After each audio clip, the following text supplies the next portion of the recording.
입니다.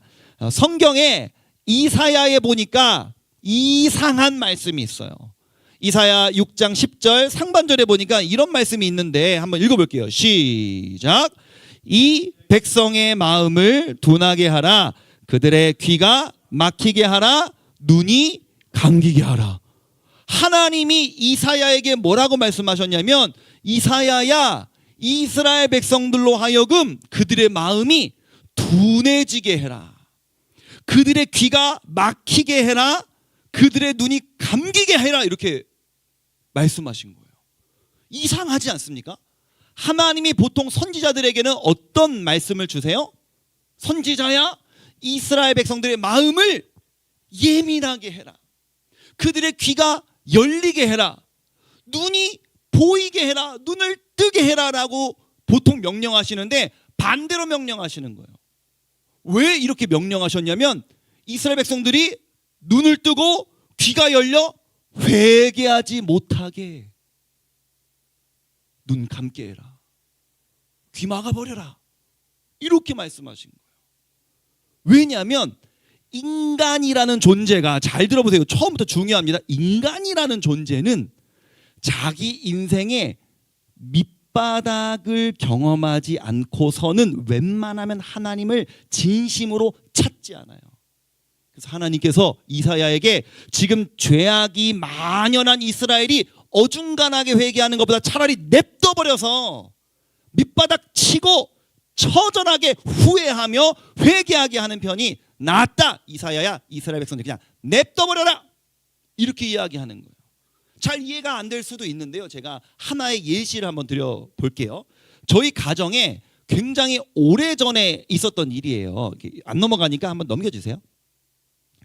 이게 저희 가정이 되게 오래전에 휴가를 가서 한 호텔에 가서 호텔 안에 있는 이게 물놀이 시설에 이제 간 거예요. 근데 물놀이 시설에 가서 저랑 아내랑 그때 로이 태어나기 전이어갖고 하윤이가 미취학돼 있었던 일이에요. 되게 옛날이죠. 같이 막 물놀이를 열심히 하는데, 물놀이 하는 곳에 이런 기구가 있는 거예요. 이 기구가 어떤 거냐면, 여기 이제 튜브가 엄청 큰데 그 튜브 안에 점핑 할 수 있게 돼 있어요. 그래서 애들이 사다리 타고 올라가서 점핑 하다가, 여기는 이제 슬라이드거든요. 이 슬라이드 타고 물로 풍덩 하는 거예요.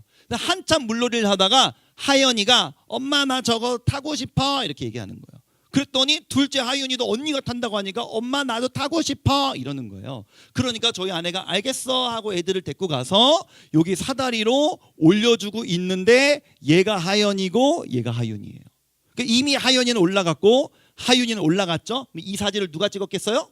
제가 찍었죠. 아빠는 애들이 이제 어느덧 커갖고 저 높은 곳에 올라가서 점핑 한다는 게 너무 기특해가고 멀리서 저는 사진을 찍고 있는데, 갑자기 사진 찍고 얼마 안 있다가 저희 아내가 저한테 소리를 빡 지르면서 여보! 이러는 거예요. 왜냐하면 저희 아내가 하윤이를 이렇게 올려주고 있는 틈을 타서 우리 하윤이가 팡팡팡 하면서 계속 노는 게 아니라 팡팡 한 두세 번만 뛰더니 막 달려가서 이 슬라이드를 타고 내려와 버린 거야. 그래서 붕덩 빠진 거야. 그래서 저희 아내가 하연이가 슬라이드 타고 내려가는 거 보면서 야바! 한 거지. 그래서 내가 봤더니 이미 얘가 붕덩 빠진 거야. 나는 멀리 있는데. 너무 놀라서 그때부터 전력 질주를 시작했죠. 근데 저도 사진을 찍지만 물속에 있으니까, 물속에서 전력 질주 해봤자 어때요? 느리잖아요. 마음은 급한데 막 이렇게 막 속도는 안 나. 그 라이프가드가 있긴 있는데 걔네가 오 이러고 있는 거야. 걔네들도 놀랬어. 맨날 알바생들이잖아. 그러니까 맨날 튜브 끼고 이러고 뭐 구경이나 하지, 실제 사건이 터지니까 이러는 거야. 그때 옆에 있던 라이프가드가 야 뭐해? 이러면서 라이프가드가 풍덩 뛰어갖고 나도 가고 라이프가드도 가는데, 제가 먼저 도착했어요. 먼저 도착해서 물속에 있는 하연이를 빡 꺼내갖고 애는 날려서 으아 물 보고 갖고 으아 놀래갖고 막 우는 거야.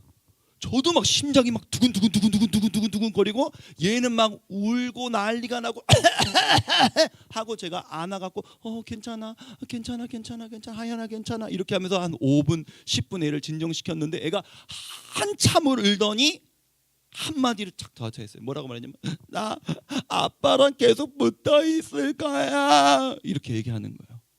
얘가 이 어린애가 위에 올라가 갖고 왜 슬라이딩을 타고 내려왔을 것 같아요? 그런 대화를 해본 적은 없지만 제가 추측하기로는 미취학 아이들은 이제 자기가 컸다고 자기가 무슨 잘하는 모습이나 좀 어른스러운 모습을 부모님한테 보여주고 싶어 해요. 왜요? 칭찬받고 싶고 인정받고 싶으니까. 그래서 아무래도 하연이는 자기도 이제 많이 컸으니까 방방 뛴 다음에 슬라이딩 타고 멋있게 내려오는 모습을 샥 엄마 아빠한테 보여주고 싶었던 것 같아요. 근데 여기는 물이 너무 깊은 곳이었고 자기는 이제 헤엄칠 줄 모르니까 물에 풍덩 빠진 다음에 물을 엄청 먹은 거예요. 그러면서 애가 놀란 거죠. 아, 나는 아직 이렇게 혼자 슬라이딩을 탈 수 없는 연약한 존재구나 라는 걸 깨달으니까 뭐라고 고백하냐면 나 아빠랑 붙어 있을 거야 이렇게 얘기하는 거예요. 아빠랑 붙어 있어야 안전하겠다라는 것을 깨닫고 그 고백을 한 거죠.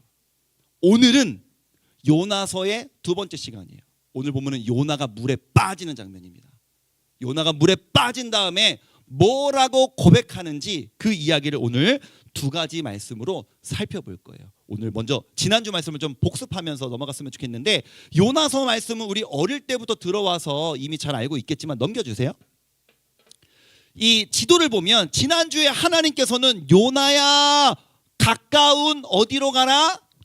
아수르라는 나라의 수도인 니느웨에 가서 복음을 전파해라, 회개하라고 전하여라, 요빠에서 가면 금방이다 이렇게 얘기하셨는데 요나가 오케이 했습니까? 아니면 예스 했습니까? 아니면 노 했습니까?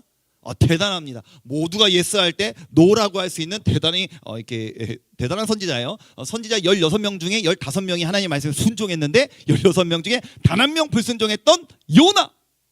요나는 가까운 니느웨로 가지 않고 그 당시의 사람들의 인식 속에서는 거의 땅의 끝이라고 생각했던 다시스로 도망쳤어요. 하나님이 내가 이렇게 멀리 도망치면 나 못 쫓아오시겠지? 이런 생각으로 다시스를 가는 배를 타고 다시스로 막 도망치고 있는데 하나님이 어휴 그래 가라 어휴 됐다 라고 말씀하셨습니까?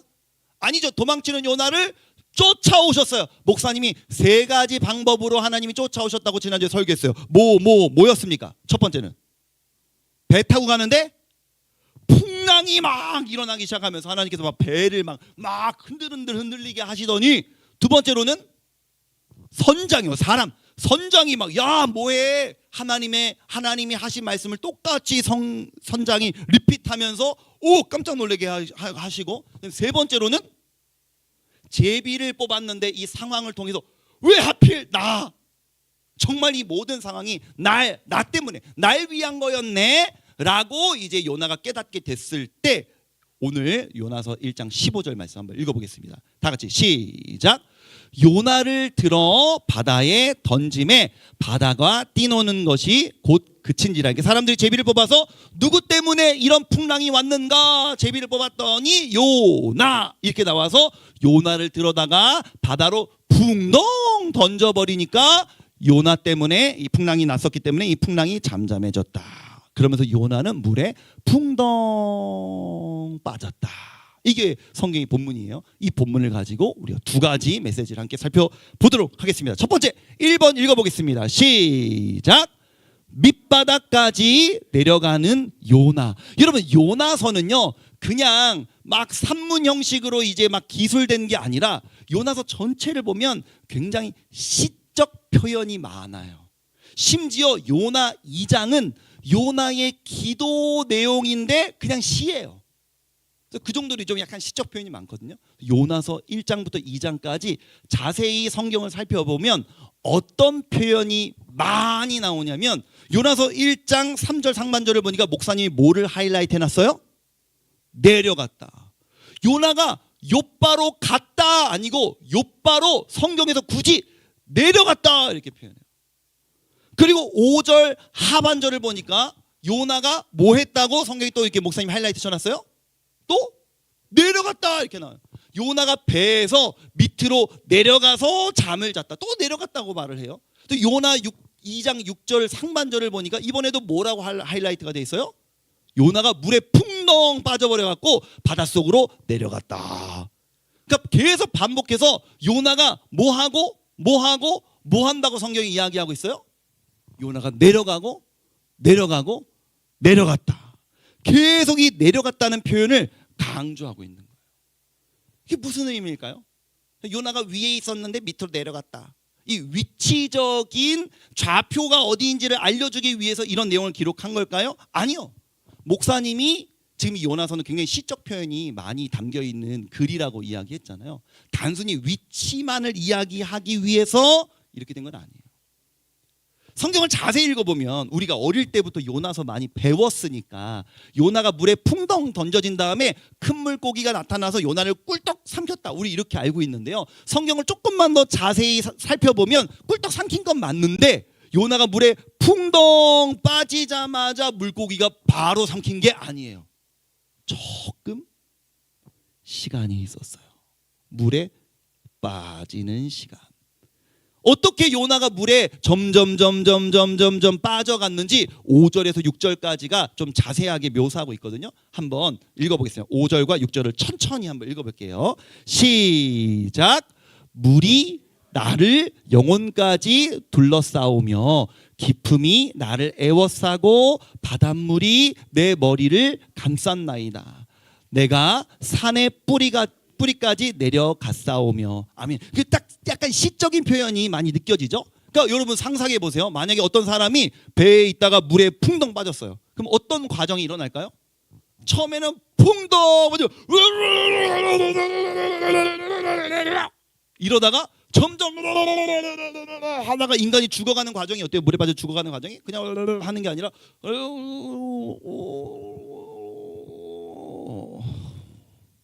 이렇게 되겠죠. 물에 빠지면.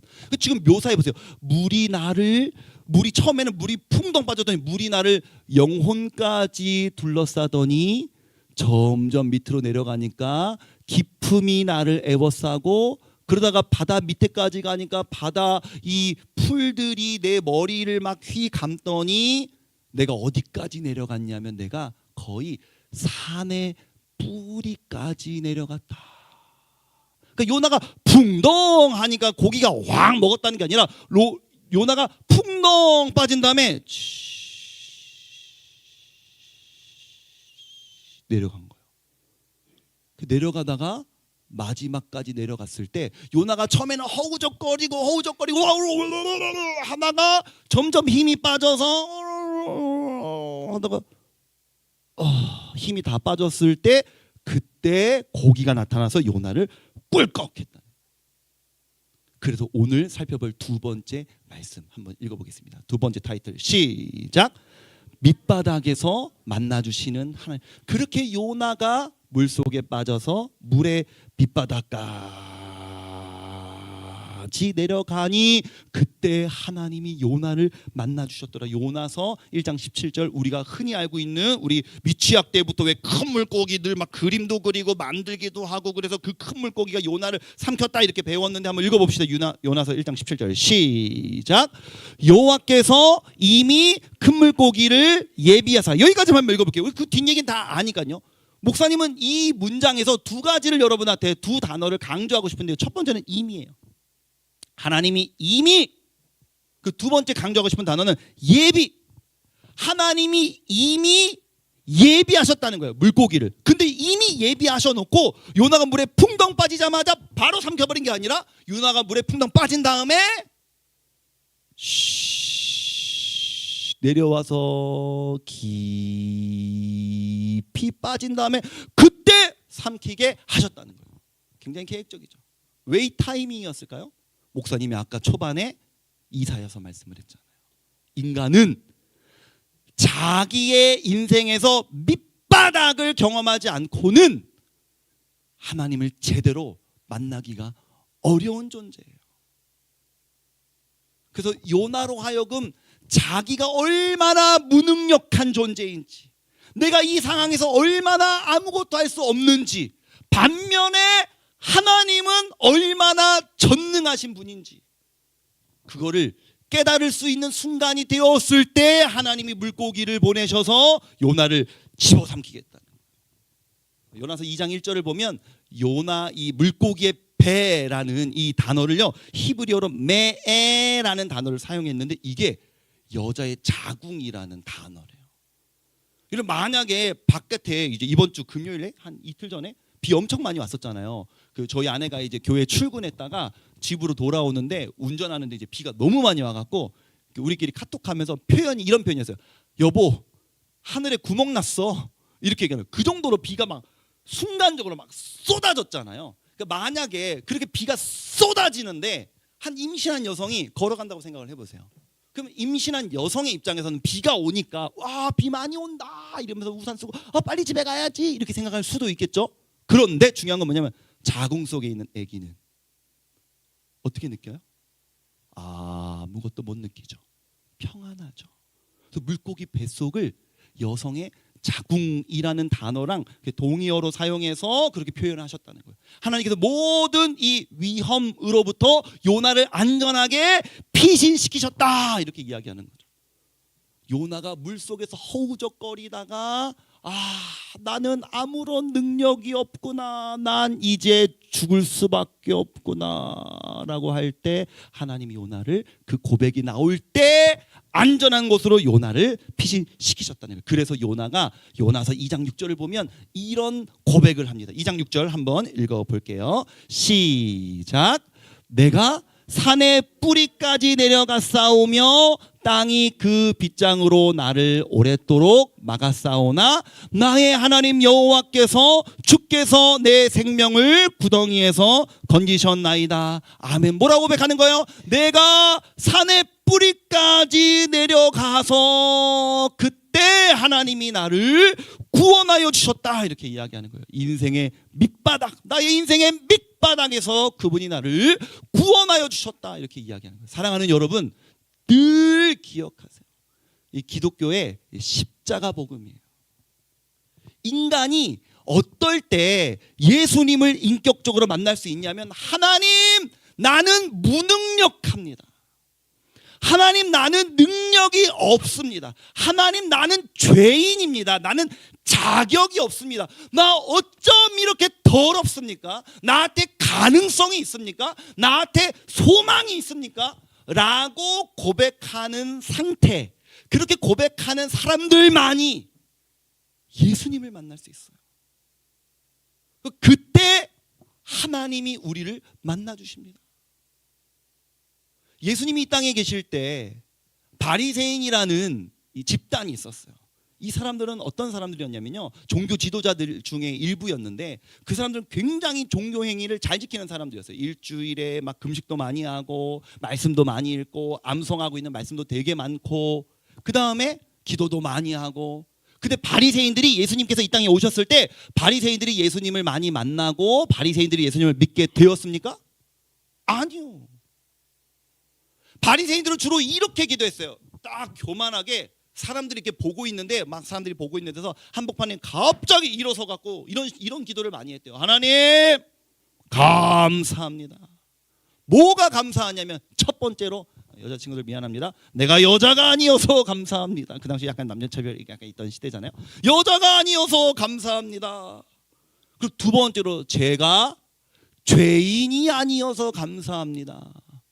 세 번째로 제가 세리가 아니어서 감사합니다. 민족을 반역하고 민족의 뒤통수를 쳐먹는 세리가 아니어서 감사하고, 내가 저 도둑질이나 하고 있는 저 나쁜 놈들 난 죄짓지 않아서 감사하고, 미안하면 여자가 아니어서 감사하고, 그렇게 고백했다는 거예요. 무슨 말이에요? 저는 뭐 됩니다.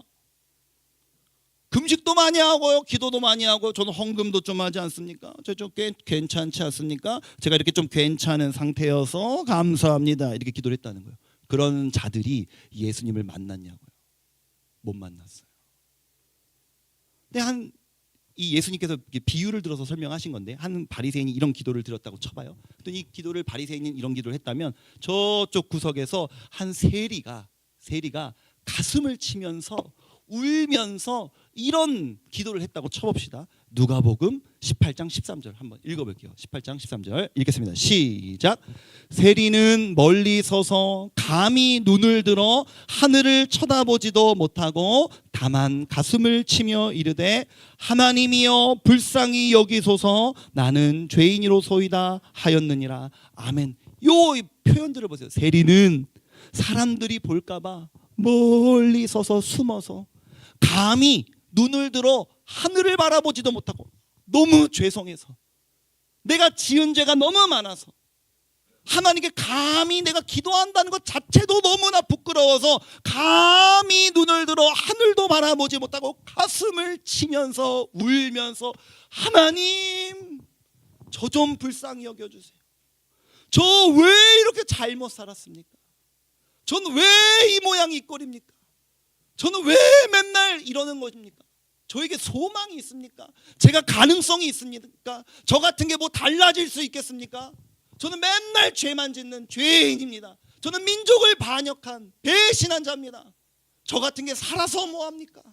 뭐 이렇게 하나님 앞에서 자신을 낮추고 자기의 밑바닥과 연약함을 고백하는 세리들이야말로 예수님을 만나기에 적절한 사람이라고 예수님이 말씀하시는 거예요. 저는 이 바리새인의 파트를 읽으면서 오늘날 목사님들이랑 되게 비슷하다고 생각을 해요. 바리새인이 목사님인 건 아니지만 지금 여러분 보세요. 여러분들은 교회 올 때 어떤 옷 입고 왔어요? 반바지 입고 온 친구들 되게 많잖아요. 반바지 뭐 크록스도 있고 뭐 그러겠죠. 저는요 양복 입고 왔잖아요. 주일이라고 가장 열심히 양복 입고 왔고 머리도 만지고 왔고 저 이게 깔끔하게 오지 않았습니까? 그리고 저 오늘 몇 시에 왔을 것 같아요? 여러분보다 무조건 일찍 왔겠죠? 저 일찍 왔어요. 그러니까 주일날 가장 열심히 예배를 준비하는 사람이잖아요. 하나님 감사합니다. 제가 목사여서 저는 양복 입고 교회에 왔고요. 제가 성경 읽으면서 말씀 준비도 하면서 제가 예배를 위해 제일 열심히 준비했고요. 제가 좀 뭐라도 되지 않습니까? 라고 말하는 사람들은 하나님을 만나기가 어렵다는 거예요. 그런 사람들은 하나님 안 만나 주신다. 목회자이든 성도이든 선생님이든 학생이든 상관없이 늘 하나님 앞에서 겸손하게 가슴을 치며 하나님 어떻게 나 같은 사람이 목사입니까? 하나님 어떻게 나 같은 사람이 교사입니까? 하나님 어떻게 나 같은 자가 이렇게 교회에 와서 예배할 수 있습니까? 하나님 내가 어떻게 예수 믿는 크리스천이 되었습니까? 나 같은 사람이. 이런 고백을 하는 자가 하나님을 만나기에 합당한 자라고 이야기합니다. 사랑하는 여러분들한테 좀 묻고 싶어요. 혹시 여러분의 인생 가운데 너무너무 힘든 상황을 겪고 있는 친구들이 있습니까? 목사님이 이제 겨울 수련회 때도 얘기했지만 우리가 청소년시기에 겪는 어려움들이 뭐예요? 첫 번째는 가정 안에서의 어려움이 있겠죠. 가정 안에서 어려움은 부모님과의 관계에서 어려움도 있을 것이고요. 요즘에는 가정의 경제의 문제도 있을 거예요. 두 번째로는 친구 관계의 문제가 있겠죠. 학교나 우리가 일상을 살아가면서 친구 관계 때문에 어려움을 겪어서 자존감이 아주 심하게 박살이 나는 수준으로 어려운 친구들도 있을 거예요. 아니면은 몸이 힘든 친구들이 있어요. 요즘은 몸이 꼭 육체적인 몸이 아니라 정서적인 몸도 있잖아요. 내면이 어두워요. 힘들어요. 불안해요. 우울해요. 아니면 진짜 몸이 아파요. 여러 가지 좋지 않은 상황 가운데 있는 여러분들께 목사님이 아이러니하게도 여러분을 축복하고 싶어요. 오히려 성경은 여러분이 그런 환경일 때, 그런 상황일 때 하나님을 더 만날 수 있는 시간이라고 이야기해요. 우리 마지막으로 요나서 2장 6절 한 번만 더 요나의 고백을 읽고 마치도록 하겠습니다. 함께 읽어보겠습니다. 시작.